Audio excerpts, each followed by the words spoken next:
नमस्कार दोस्तों, आपका हमारे YouTube चैनल गुरुकुल लाइट पर स्वागत है। दोस्तों आज हम बात करेंगे साइंस के चैप्टर के बारे में। दोस्तों चैप्टर फर्स्ट है crop production and management.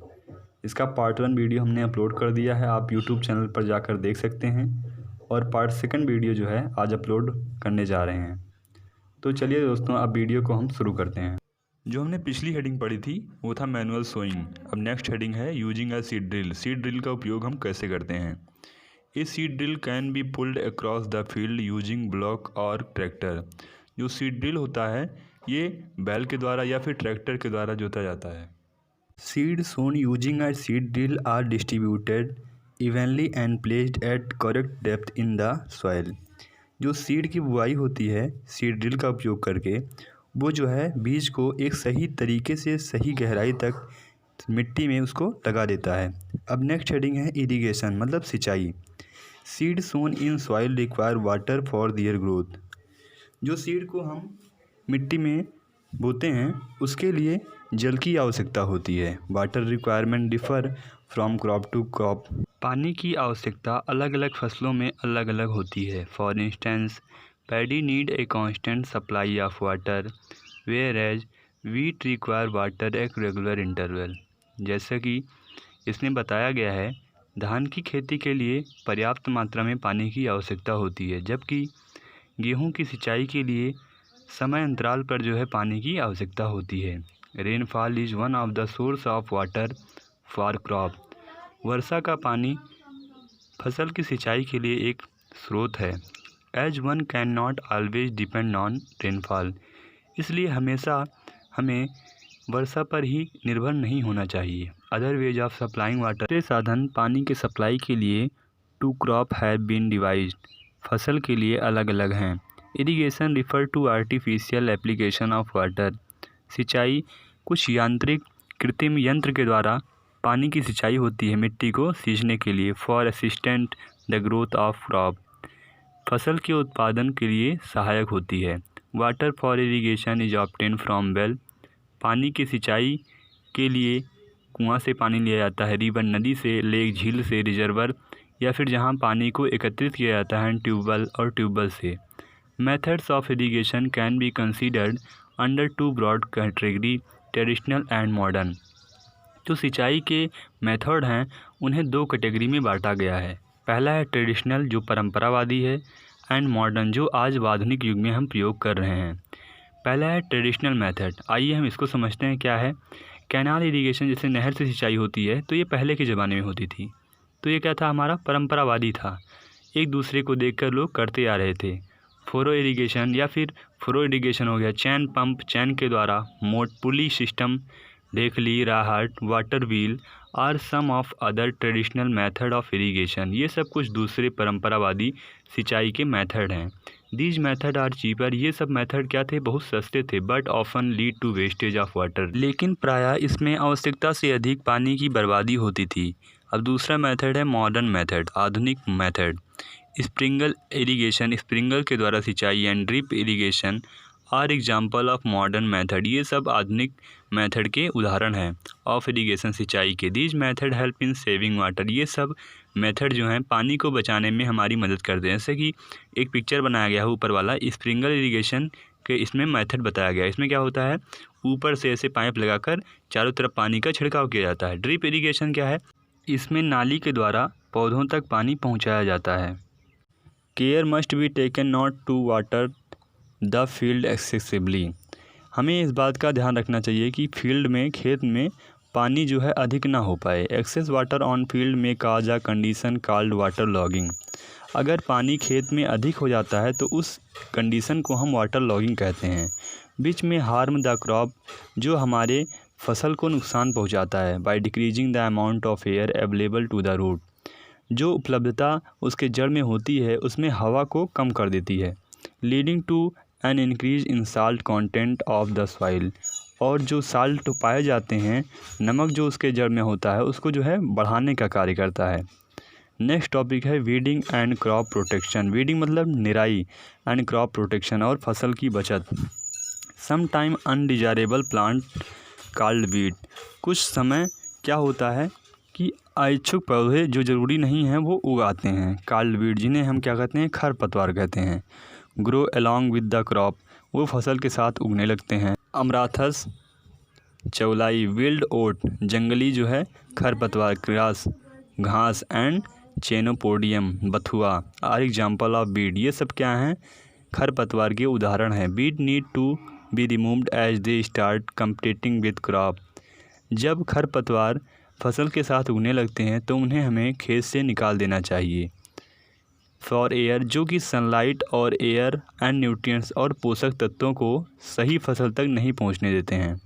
Some of them may even be poisonous to human being and animal, उसमें से कुछ जहरीले पौधे उगाते हैं जो कि मानव के लिए और जानवर के लिए जो हैं बहुत ही नुकसानदायक होते हैं। The process of removing weeds is called weeding, जो प्रक्रिया होती है खरपतवार को निकालने की उसे हम वीडिंग बोलते हैं या निराई बोलते हैं। Weeding can be done either manually or by using chemical called weedicide, weed जो है खरपतवार का निकालना या फिर मानव के द्वारा हो सकता है या फिर हम किसी केमिकल का छिड़काव करके उसे हम उगने ही ना दें या फिर उसको सुखा दें। मैनुअल वीडिंग क्या होती है, weed can be uprooted either by hand or with the help of implement, जो खरपतवार होते हैं उन्हें या तो हाथ के द्वारा उखाड़ लिया जाता है या फिर किसी यंत्र का उपयोग करके, सच एज हैरो जैसे खुरपा, ट्रॉबल क्या होता है ऐसे हंसिया टाइप का होता है, एंड हो और फावड़ा। Manual weeding has the following disadvantage, हाथ के द्वारा जो उखाड़ा जाता है उसमें कुछ नुकसानदायक होते हैं, कुछ जो है नुकसानदायक होते हैं खेत के लिए। इट इज़ टाइम कंज्यूमिंग, यह समय काफ़ी लेता है, and may even lead to accidental removal of desired crop, इसमें जो है कुछ ज़रूरी जो है फसल के पौधे भी उखड़ जाते हैं। द इम्प्लीमेंट यूज, जिस यंत्र का हम उपयोग करते हैं जैसे ट्रॉबल हो गया, हैरो हो गया एंड हो, आर मेड ऑफ आयरन, ये सभी किसके बने होते हैं, लोहे के, and need regular maintenance prevent rusting, इन्हें जंग से बचाने के लिए हमें इनका मेंटेनेंस रखना ज़रूरी होता है। यूजिंग वीडिसाइड, वीडिसाइड का उपयोग, a weedicide is a chemical that is use to destroy weed, weedicide एक ऐसा केमिकल है जो खरपतवार को उगने से नष्ट कर देता है। Weedicide destroy the weeds without affecting the crop, weedicide जो होता है केवल खरपतवार को ही नुकसान पहुंचाता है, फसलों को नहीं। Dalapon, metachlor and simazine are example of weedicide, ये सब वीडिसाइड के एग्जाम्पल हैं। Animal such as rat and insect also damage crop, जानवर जैसे चूहा हुआ या फिर इंसेक्ट कीड़े मकोड़े हुए, ये सब क्या होते हैं, फसल को नुकसान पहुंचाते हैं। Such animal are called pests, most pests can be destroyed by using chemical called pesticide, जो पेस्ट होते हैं इनको नुकसान करने के लिए हम केमिकल का उपयोग करते हैं जिन्हें हम पेस्टिसाइड बोलते हैं। Weedicide and pesticide have the following disadvantage, weedicide और पेस्टिसाइड्स के कुछ नुकसान भी हैं। Accidental contact with these chemical may adversely affect the health of farmer, इन चीज़ों का, इन केमिकलों का हम प्रयोग करके फार्मर की हेल्थ को हम नुकसान पहुंचाते हैं या किसानों के जो खेत होते हैं उनको भी नुकसान होता है। Traces of these poison chemical may retain in crop themselves which can be very harmful to human life, इन केमिकल का उपयोग जो हम फसल में करते हैं वो हमारी ह्यूमन लाइफ के लिए बहुत ही नुकसानदायक है। इट इज़ देयरफॉर, ऐसा इसलिए, very important to wash grain and vegetable thoroughly before consumption, इसलिए हमें अनाज या फिर सब्जी को उपयोग करने से पहले उन्हें अच्छी तरीके से धो लेना चाहिए। हार्वेस्टिंग, कटाई, the process of cutting and gathering of crop is called harvesting, जो प्रक्रिया होती है फसल काटने की और उन्हें इकट्ठे करने की इज कॉल्ड हार्वेस्टिंग, उन्हें हम हार्वेस्टिंग कहते हैं। Harvesting of carrier crop is either done manually with the help of sickle, किसी भी फसल या अनाज को काटना मानव के द्वारा भी हो सकता है जिससे हम हंसिए का उपयोग करके काटते हैं, और with the help of machine, या फिर मशीन के सहायता से काटते हैं, कॉल्ड हार्वेस्टर, इन्हें हम हार्वेस्टर कहते हैं।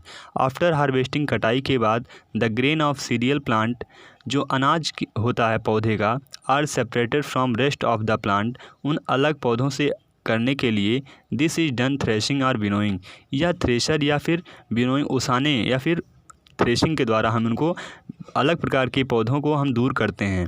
Threshing is done either manually, threshing या फिर मैनुअली किया जाता है, और with the help of machine या फिर मशीन की सहायता से। कॉल्ड अ थ्रेशर, जिसे हम थ्रेशर कहते हैं। A machine called a combine harvester can be used for both harvesting and threshing.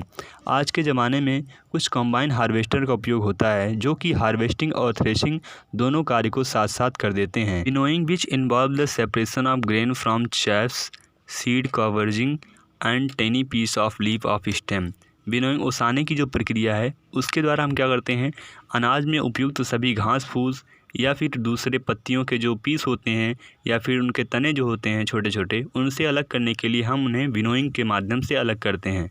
Can be done manually और यूजिंग विनोइंग मशीन, या फिर मैनुअली या फिर हम विनोइंग मशीन के द्वारा उनको अलग करते हैं। स्टोरेज मतलब संग्रहित करना।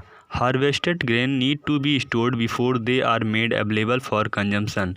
हमें फसल को उपयोग करने से पहले उन्हें स्टोर करके अच्छे से रखना होता है। टू प्रिवेंट दीज स्पॉइलेज, इन्हें सड़ने से बचाने के लिए। It is necessary to ensure that both the grain and the storage area are free of moisture. हमें उन्हें रखने से पहले यह ध्यान देना होता है कि उसमें कोई नमी तो नहीं है या गीलापन तो नहीं है जिससे फसल को नुकसान हो या फिर अनाज को नुकसान हो। The grain are dried in the sun to remove as much moisture as possible. को रखने से पहले हम उन्हें धूप में सुखा लेते हैं जिससे उनकी नमी दूर हो जाए। They are then weighed and packed in gunny bag. इसके बाद उन्हें हम नाप तोल कर किसी बैग में बोरी में रख देते हैं और बिन या फिर किसी टैंकर में। Bulk storage of grain is done by granary और साइलेस। जो फसलों का संग्रह होता है वो किसी बड़े गोदाम में या फिर साइलेस में उसे हम रख देते हैं। The storage area should be kept clean and dry. जिस स्टोरेज में हम फसल को या फिर अनाज को रखते हैं उसे हमें साफ़ और सूखा रखना चाहिए। Pesticide should be spread beforehand to keep pest away. Pest को हमें दूर करने के लिए उसमें कुछ पेस्टिसाइड का उपयोग या फिर स्प्रे कर देना चाहिए। Periodic inspection of storage area is necessary to ensure the safety of grain.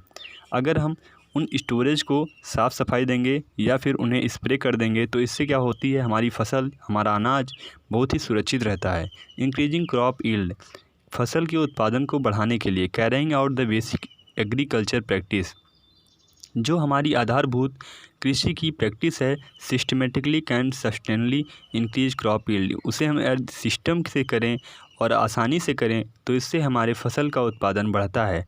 Technique such as mixed cultivation, हम टेक्निक का उपयोग करें जैसे cultivation and crop rotation can increase crop yield further.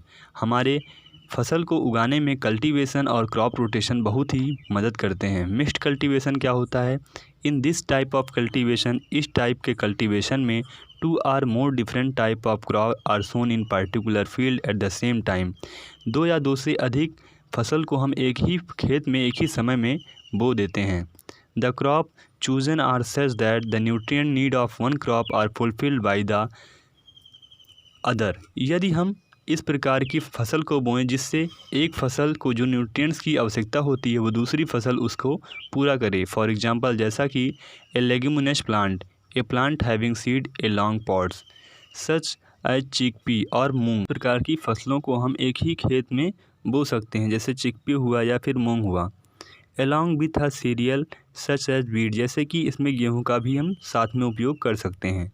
Next है crop rotation, the practice of growing 2 or more dissimilar crop in the same field. ये mixed cultivation का ही पूरा विपरीत है, पूरा उल्टा है। इसमें क्या होता है, एक ही खेत में 2 अलग अलग टाइप की फसल उगाई जाती हैं, वन आफ्टर द अदर। जैसे एक हो गया फसल तो उसमें दूसरा होता है। इज कॉल्ड क्रॉप रोटेशन, इसे क्रॉप रोटेशन कहते हैं। This is done keeping in mind, इस बात को हमें ध्यान में रखना चाहिए, the nutrient required of particular crop, एक विशेष फसल के लिए कौन सा न्यूट्रिएंट्स की आवश्यकता है। फॉर एग्जांपल, उदाहरण के लिए क्रॉप सच एज बीट, फसल जैसे गेहूं हुआ, पैडी धान हुआ, use up a lot of nitrogen from the soil, मिट्टी से इन्हें अधिक मात्रा में नाइट्रोजन की आवश्यकता होती है। Lost nitrogen can be replaced naturally if leguminous plants such as pea, soybean और green bean are sown after wheat और paddy. The lost nitrogen can be replace, जो खोई हुई नाइट्रोजन होती है वो फिर से आ जाती है नेचुरली तरीके से यदि हम उस खेत में मटर, सोयाबीन या फिर ग्रीन बीन को बोते हैं। आफ्टर वीट और पैडी, गेहूं या धान की खेती के बाद।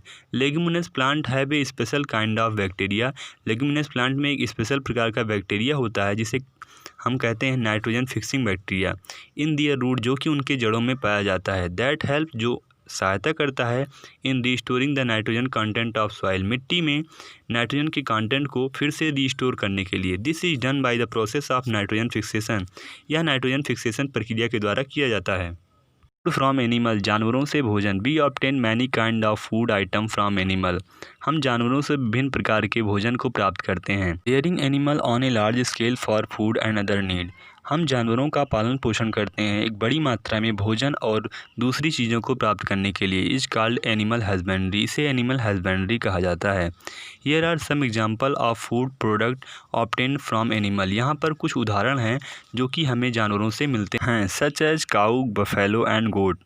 It is use to prepare a variety of product, हम दूध का उपयोग कुछ प्रोडक्ट को बनाने के लिए करते हैं। Such as butter, ghee, curd and cheese. Meat is obtain from animal, meat को हम जानवरों से प्राप्त करते हैं। Such as goat and chicken. People also eat many kind of fish, shrimps, prawns, lobsters and other sea animal, लोग जो हैं कई प्रकार के जीव जंतु खाते हैं जैसे फिश, श्रिम्स, ये सारे एग्जाम्पल दिए गए हैं जो कि समुद्री जीव हैं। Egg are obtain from bird, चिड़ियों से हमें अंडे मिलते हैं। Such as hen, turkeys and geese. Honey is obtain from honey bee, और हमें मधुमक्खियों से शहद मिलता है। नीचे जो है कीवर्ड दिए गए हैं, इन्हें आप पढ़ सकते हैं। और आज आपका पूरा चैप्टर जो है आज crop production and management complete हो गया। दोस्तों इसमें कोई भी क्वेरी हो आप वीडियो में कमेंट कर सकते हैं, और वीडियो अच्छी लगी हो तो वीडियो को आप लाइक कर दीजिए और अपने दोस्तों तक शेयर कर दीजिए। यदि आप चैनल पर नए हैं चैनल को सब्सक्राइब कर दीजिए और बेल आइकन को दबाना बिल्कुल मत भूलिएगा ताकि हमारे वीडियो की नोटिफिकेशन आपको सबसे पहले मिले।